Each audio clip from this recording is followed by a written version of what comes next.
우리가 인생을 살아가면서 정말 마음에 가슴 아프고 상처되는 것이 있다면 누군가를 통해서 배신을 당하는 일이겠지 않겠습니까? 그것도 가장 가까운 사람에게서 또 믿었던 사람에게서 배신을 당한다는 것은 참 가슴 아픈 일이라고 생각을 합니다. 삼국지에 등장하는 인물 가운데 이름이 상징하는 것도 그렇지만 여포라고 하는 인물이 있습니다. 매우 강하고 능력 있고 힘이 센 장수이죠. 그런데 이 사람의 이미지는 결말이 좋지 않았다라고 하는 이미지로 그 책을 읽는 사람에게 다 이미지가 남아 있습니다. 왜 그런고 하니 여포는 처음에 정원이라고 하는 사람의 양자가 되었습니다. 그런데 그 정적인 동탁이 명마로 적토마로 유혹을 했습니다. 이거 줄 터이니 네가 네 양아버지인 정원을 죽일 수 있겠냐. 거기에 유혹이 돼서 결국 배신을 하죠. 그러다가 동탁이 전횡을 일삼는 것을 보며 왕륜이라고 하는 사람의 설득에 또 넘어갑니다. 그래서 결국 두 번째 주인인 동탁을 죽이고 배신을 하죠.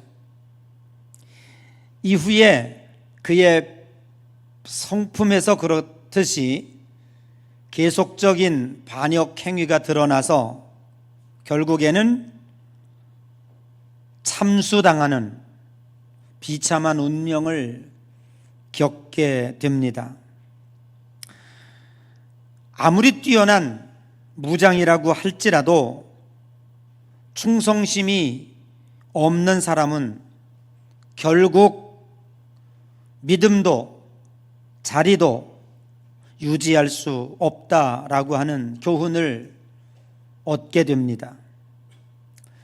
공자는 논어에서 이렇게 말씀하고 있습니다.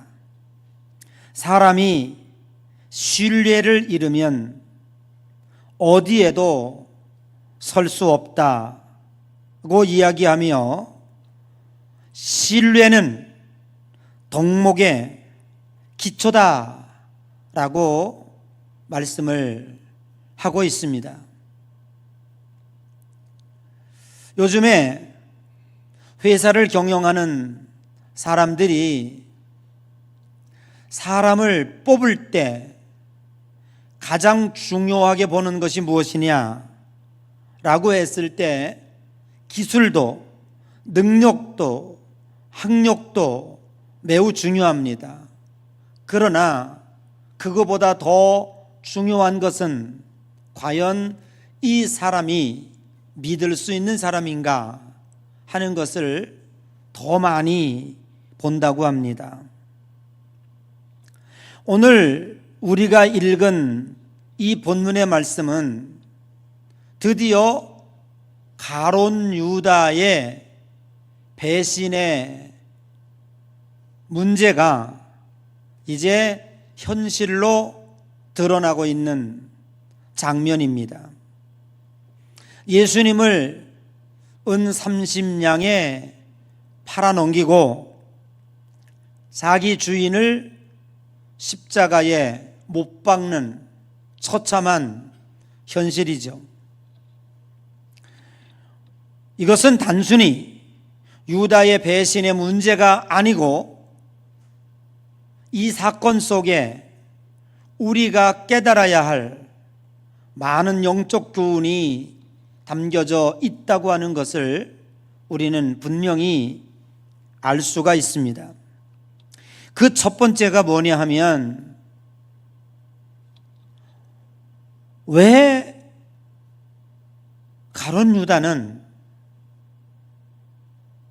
자기의 스승이자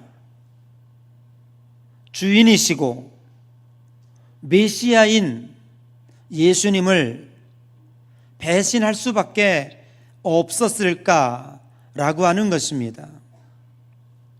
그저 성경에 나타난 것으로 보면 은 30에 선생을 팔았다라고 하는 것으로 표현하고 있기 때문에, 물질의 눈이 어두워서 자기 선생인 예수님을 팔았구나 라고 이렇게 생각할 수 있지만, 그거는 매우 단편적이고 또 어떻게 보면 어리석은 판단이다라고 생각할 수밖에 없습니다.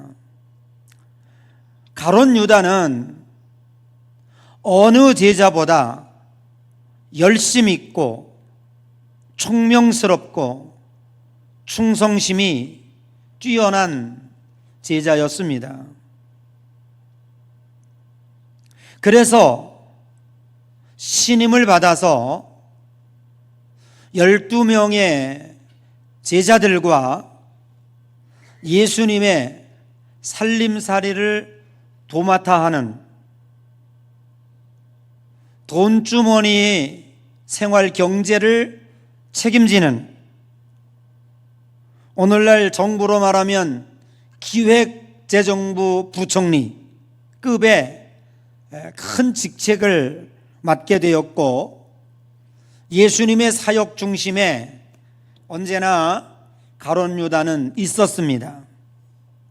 그래서 예수님과 함께 사역하며 많은 기적을 목격하였고, 예수님의 가르침을 똑똑하고 총명하였기 때문에 어느 누구보다도 더 잘 깨달을 수가 있었습니다.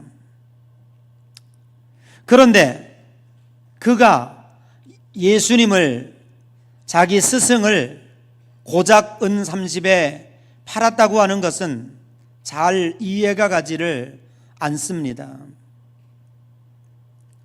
결론적인 이야기가 되겠습니다마는, 예수님께서는 정치적인 메시아로 온 것이 아니라 고난의 종으로 이 땅에 오셨다고 하는 것입니다. 오늘 가룟 유다는 왜 이렇게 능력이 많으신 분이 침묵하고 계시는가?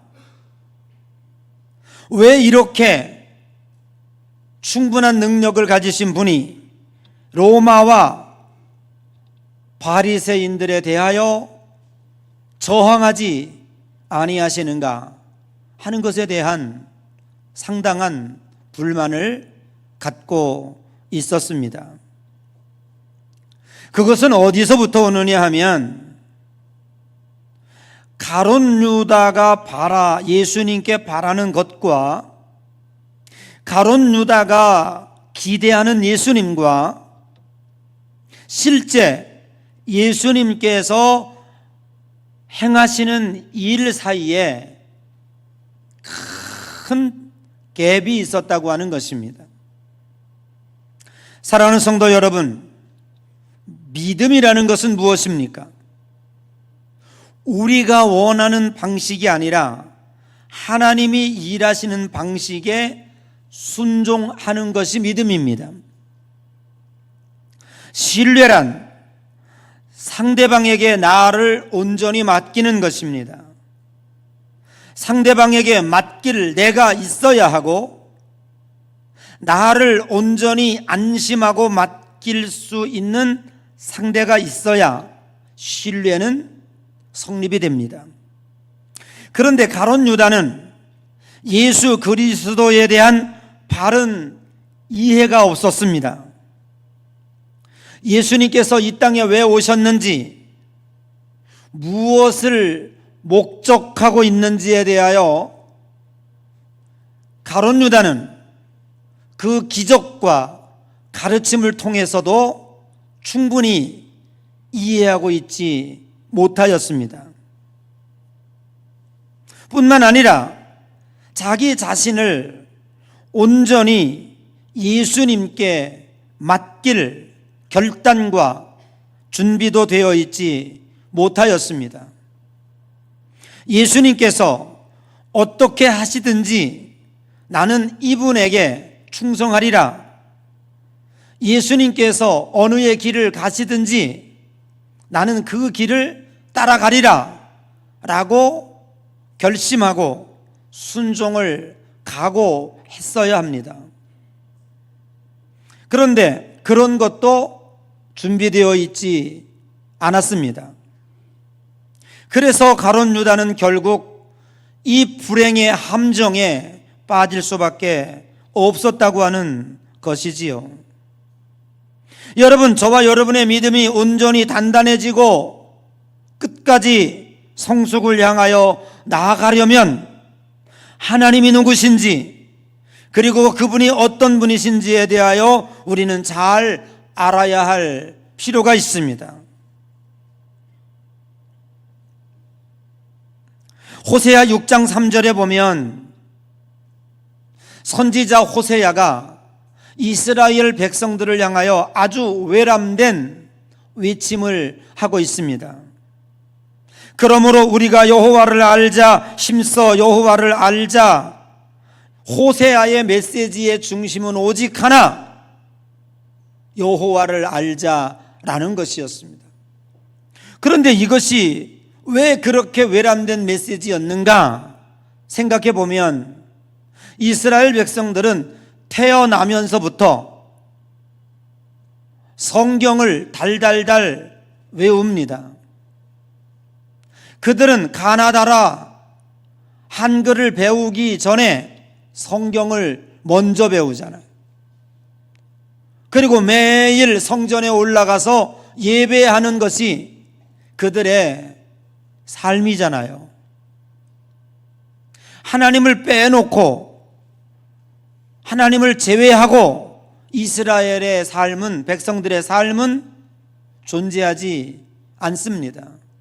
전 세계 어느 누구보다 하나님을 잘 섬기는 자들이 이들이라고 자부하는 거죠.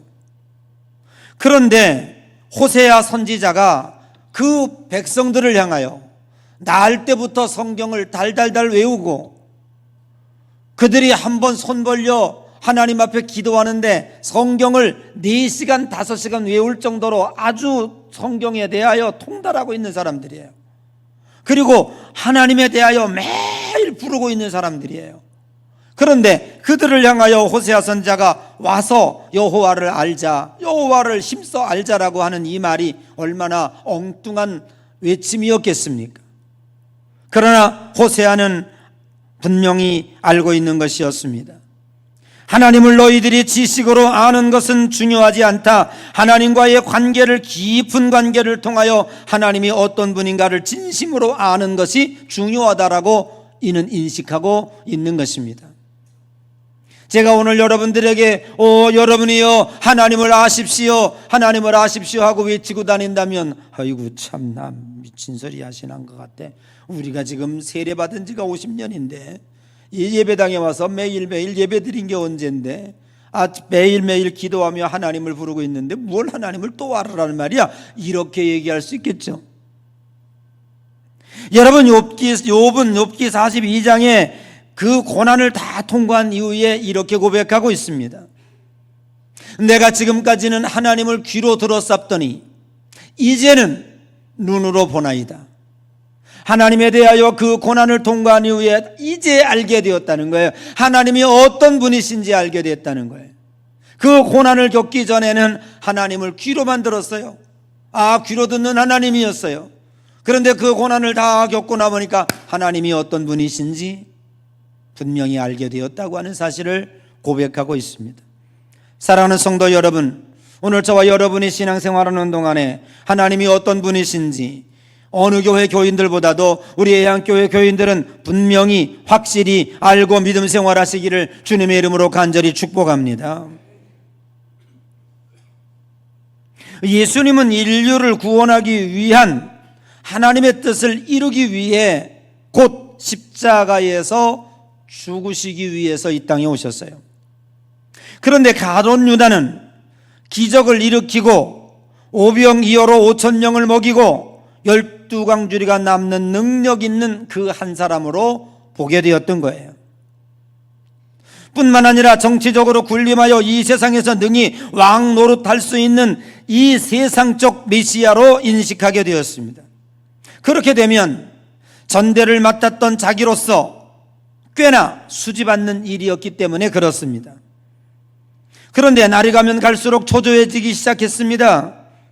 예수님의 말씀은 점점 더 십자가로 고난으로 깊어지고 있었습니다. 예수님께서 나귀를 타고 예루살렘에 올라오셨습니다. 사람들은 유월절 행사하기 위하여 전국 방방곡곡에서 예루살렘에 가득 모여 있습니다. 이처럼 좋은 기회가 없다고, 이것보다 더 절호의 기회가 없다고 가룟 유다는 생각하였을 것입니다. 자기가 은 30에 자기의 스승 예수를 팔아서 십자가에 달면 예수님은 그때서 움직이실 것이라고, 자신의 능력을 보여줄 수 있을 것이라고 감히 가룟 유다는 생각했습니다. 오늘 우리 여기에서 귀한 교훈을 얻게 됩니다. 오늘 우리의 신앙의 갈급, 신앙의 실패는 어디서 오는가? 내 방식에 하나님의 방식을 맞추려 할 때 우리의 신앙은 갈급할 수밖에 없습니다. 물론 내가 하나님보다 똑똑하거나 내가 하나님보다 더 능력이 있다면 그도 모르겠습니다. 그러나 성경은 이렇게 얘기하고 있습니다. 땅에서 하늘이 높음같이 바다가 깊음같이 내 생각은 너희 생각과 다르다고, 하나님의 미련함이 인간의 지혜보다 낫다고 성경은 우리들에게 가르치고 있습니다. 나도 나를 신뢰하지 못하는데 어찌 하나님 보고 나를 믿으라고 합니까? 여러분이 인생을 살아오시며 여러분이 결정한 것들에 대하여 어떤 결론을 내립니까?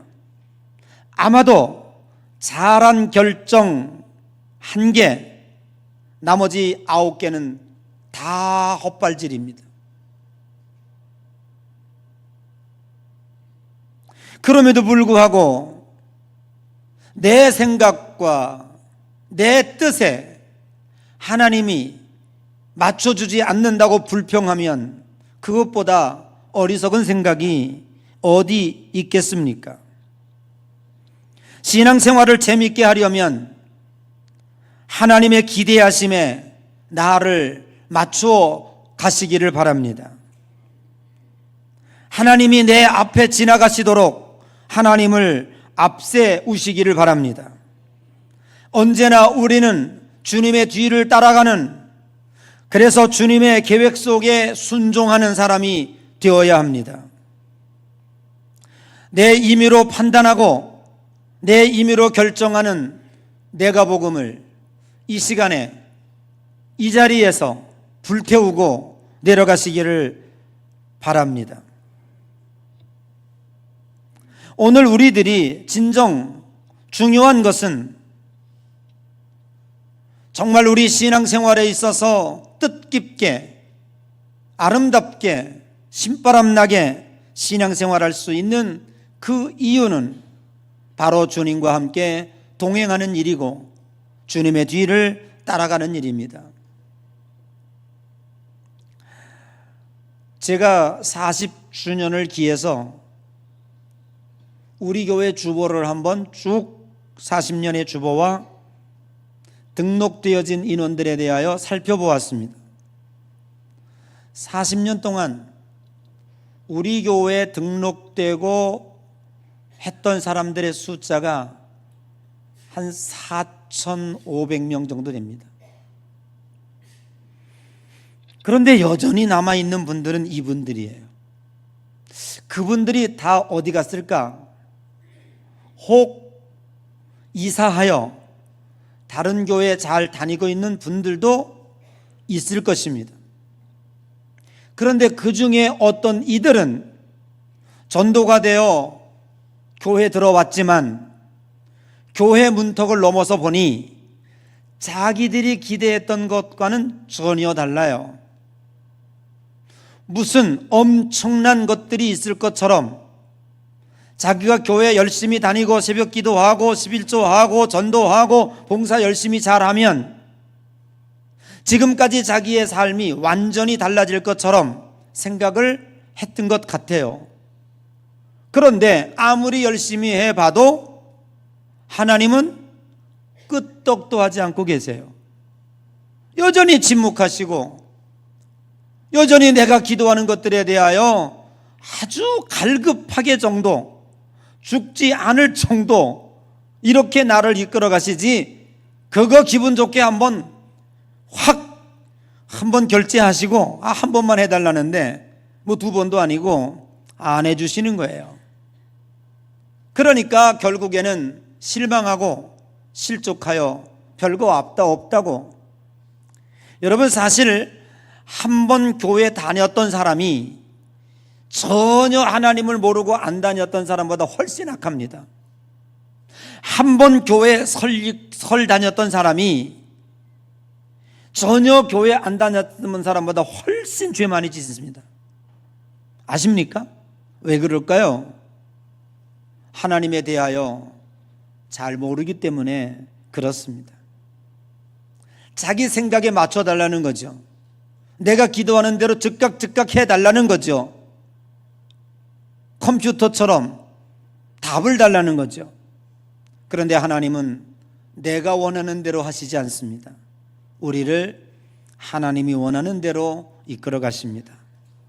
돌이켜 생각해 보면 내가 원하는 대로 다 이루어주지 않은 것에 대하여 우리는 감사해야 합니다. 내가 원하는 대로 하나님이 다 이루어 주셨다면 여기 앉아 있을 사람 과연 몇 명이나 됐을까요? 내가 달라는 대로 하나님이 다 주었다면 오늘 여러분은 어디 가서 있을까요? 생각해 보면 욕망과 원죄에 꽉 차 있는 내가 그것에 바로 행동하고 있었을까요? 그것을 관리할 수 있는 능력이 있었을까요? 그래서 우리는 생각해 보면 하나님은 하나님이시구나. 나를 사랑하시고 나를 이끌어 가시는데 이렇게 하시는구나. 우리는 하나님 앞에 감사하지 않을 수가 없는 줄로 믿습니다. 그래서 오늘 이 시간에 여러분들이 이 가룟 유다의 배신을 통하여 오늘 우리들이 하나님 앞에 감사할 것은, 하나님 응답하지 않으심에 감사합니다. 내 뜻대로 이루어지지 않은 것에 대하여 감사합니다. 오늘 이 시간 좀 수준 높은 감사가 이루어지시기를 주님의 이름으로 간절히 축복합니다. 두 번째는 이런 생각이 드는 거예요. 성경을 읽다가 보면 예수님은 충분히 일찍이 오늘 이 가룟 유다가 자기를 팔 것을 알고 계셨어요. 여러분, 우리가 살아가면서 저놈이 나 배신할 거야, 이거 알고 지낸다는 거 참 포커페이스하기 힘들어요. 그렇죠? 우리 옆 사람 쳐다봐요. 이 사람이 나를 배신할까? 아니, 부부가 있다면 한번 부부가 언제 쳐다봐. 이게 언젠가 나를 배신할까 이거. 그렇다면 혹시 밥 먹는데 농약 타서 죽이는 게 아니야? 그리고 이 마누라가 딴 남자 만나가는 거 아니야? 뭐 이렇게 의심한다면, 아니 의심하는 것도 문제인데 확실히 알고 있다면 에? 이게 힘든 거예요. 혹시 여러분 드라마 보십니까? 제목 같지 않은 제목, 독수리 오형제. 아니 어떻게 그게 오형제입니까? 아 그렇지, 죽은 사람까지 오형제, 살아있는 사람 오남매, 어떻게든 뭐 요즘 해야죠 굉장히 많. 그런데 그 독고예요? 독고 뭐라? 독고탑? 안 보는구나. 성경만 보고 기도하는구나. 너무 재밌어요. 요즘에 가서 한번 보세요. 근데 그 남자가, 그 부인이 시집 오기 전에 아이가 하나 생겼어요. 그 아이를 그 술도가 집에다 갖다 놓고 이제 시집을 간 거예요. 그런데 수십 년 후에 이제 남자가 알게 된 거예요. 거기에서 오는 이 남자의 배신감, 너무너무 지금 지난주에 그걸 다뤄도 난리를 치더라고요. 근데 뭐 다 지난 일인 걸 어떡하겠습니까? 네. 어떻게 흘러갈지는 잘 모르겠지만 오늘 밤에 나타날 거예요. 저는 못 봐요. 왜 못 보냐 하면 제가 여주시의 한 교회 설교하러 가니까, 부흥회하러 가서 못 봐요. 혹시 보신 분이 밤에 저한테 전화해 주세요. 그 남자가 어떻게 열을 받는지. 여러분, 예수님께서는요 이미 이 사람이, 이 가룟 유다가 장차 나를 배신하고 나를 팔 것을 알고 계셨다니까요. 어디에? 자 보세요. 요한복음 6장 70절 71절 이런 말씀이 있습니다. 예수께서 대답하시되 내가 너희 12를 택하지 아니하였느냐? 눈치 빠르면 일부 때 거 뜰 텐데 안 띄우네. 저 사람들이 참 뭐하고 있는 건지. 그러나 너희 중에 한 사람은 마귀니라. 이 말씀은 시몬의 아들 가룟 유다를 가리킴이라. 알고 계셨죠? 이미 요한복음 6장에서 말이죠. 지금 우리는 누가복음 22장을 가고 있는 거잖아요. 그리고 이제 이틀 있으면 예수님 저 십자가에 못 박는 이 일이 여기 있는 거잖아요. 그 12 중에 하나로 예수를 팔자더라. 알고 계셨잖아요. 여러분, 예수님께서 일찍이 유다의 성향과 욕망과 결국 그가 어떤 선택을 할 것인지에 대하여 알고 계셨는데, 문제는 뭐냐 하면 예수님의 태도예요. 여러분, 이걸 알고 있었다면 우리가 보편적인 사람 같으면 어떻게 해야 돼요? 어떻게 해야 되겠습니까? 12명 불러서, 야, 이런 일이 있을 것 같은데 이 자를 어떻게 해야 될까? 그러면 제자들이 뭐라 할까? 예수님, 조치하십시다. 제자의 권리 박탈합시다. 그리고 돈주머니 뺏으셔야죠. 그냥 놔두면 되겠습니까? 라는 것. 아니, 당연히 했어야 돼요. 그렇지 않습니까? 여러분 얼굴 표정 보니까 전혀 그렇지 않은 거야. 나와 상관없는 것이라고 생각할지 모르고 그렇게 심각한 겁니다. 지금 예수님을 십자가에 못 박는데 자기 선생을 은삼십냥에 팔 거를 알고 있었다니까요. 그 계략을. 그런데 예수님께서는 그거를 듣고도 알고도 아무 조치를 하지 아니하시고 늘 옆에 데려다녔어요. 얼굴 표정 하나 변하지 아니하시고. 그 이유가 무엇이었을까라는 것이 나는 거죠. 그 중에 제일 중요한 건 뭐냐 하면 예수님은 하나님이 가룟 유다를 통하여 당신의 구속 사역을 완성해 나가고 있다고 하는 사실에 대하여 알고 있었다는 거죠. 여러분, 이것은 무엇을 가리키냐 하면, 여러분 요한복음 6장 18절에 이렇게 고백하고 있습니다. 그러나 내 떡을 먹는 자가 내 발뒤꿈치를 들었다.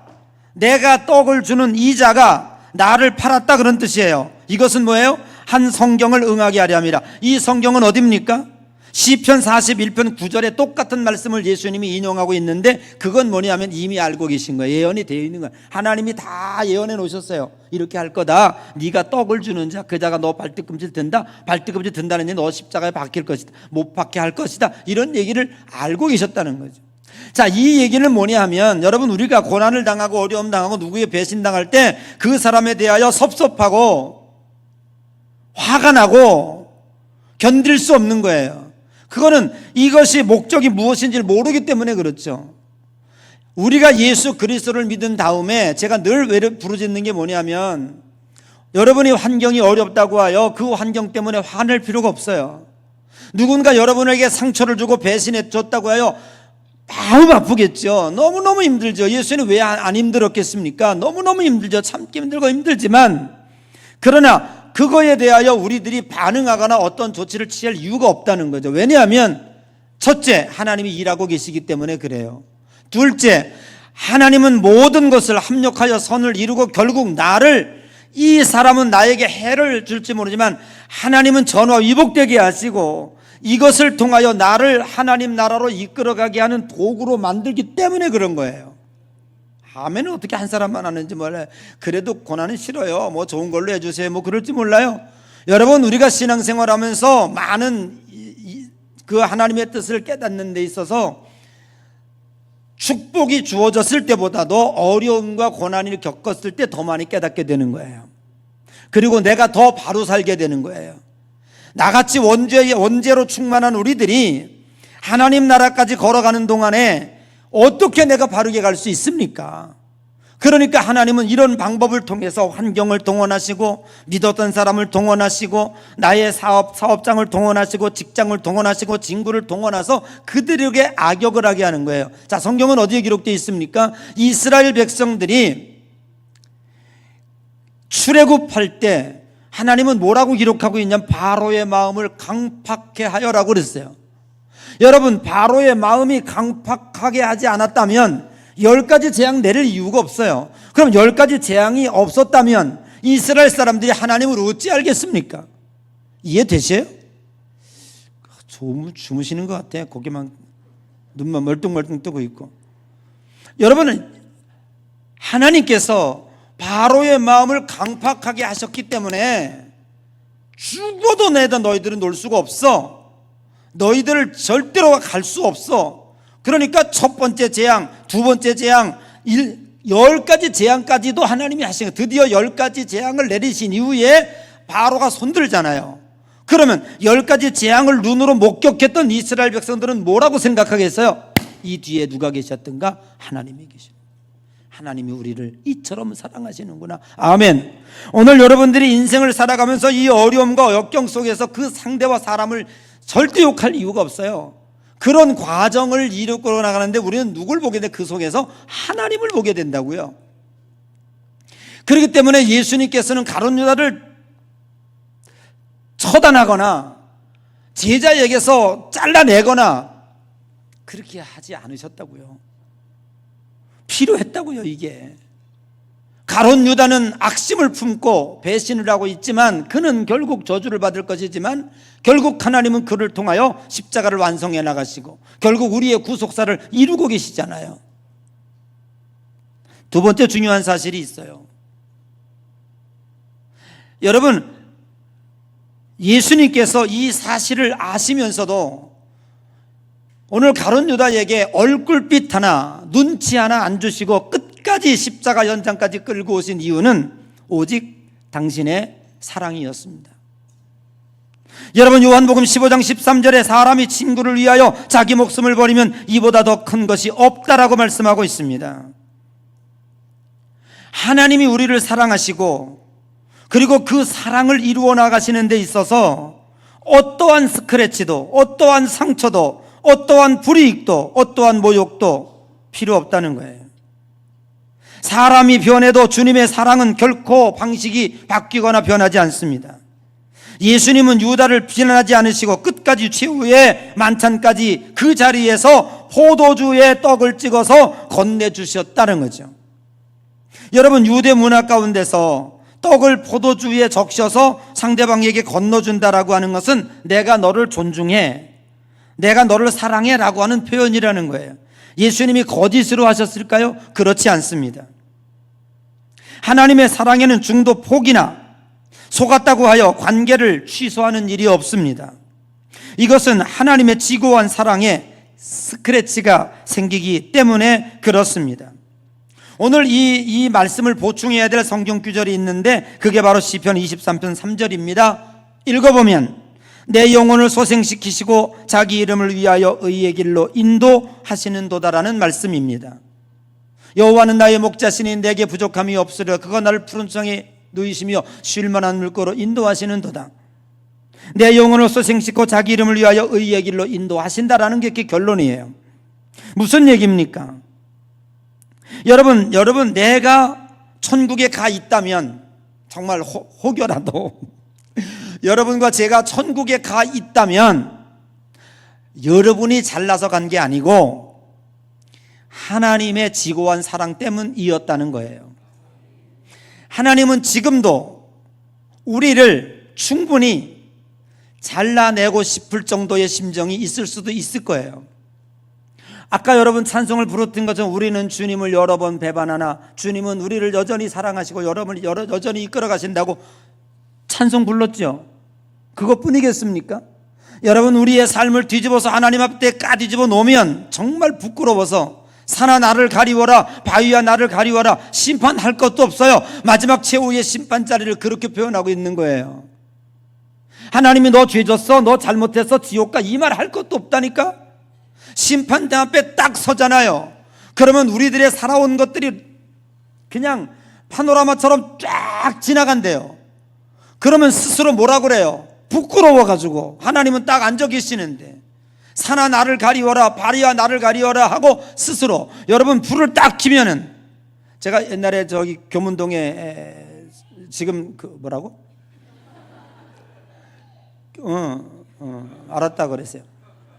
교문동에 그 저 시청 앞에 교회를 지었는데 아우 거기 왜 그렇게 바퀴가 많은지 왔더니요 캄캄한 밤에는요 이 저기 거실에 이제 거기 제가 같이 살았는데 교회 지하고 바퀴벌레가 엄청 많아요. 바퀴벌레 쫓는 거는 딴 거 없어요. 불 켜면 돼요. 불을 딱 거실로 나가고 화장실 가려고 딱 켜면 와 들어가 와르르 들어가 다 없어져 버려요. 신기하죠. 신기하죠. 여러분 우리가 심판 앞에 하나님이 너 무슨 죄 졌어 이거 할 것도 없다니까요. 그냥 너무 북하는 거예요. 그런데 오늘 예수 그리스도의 보혈이 있는 사람이 하나님 앞에 섰어요. 이게 웬일이죠?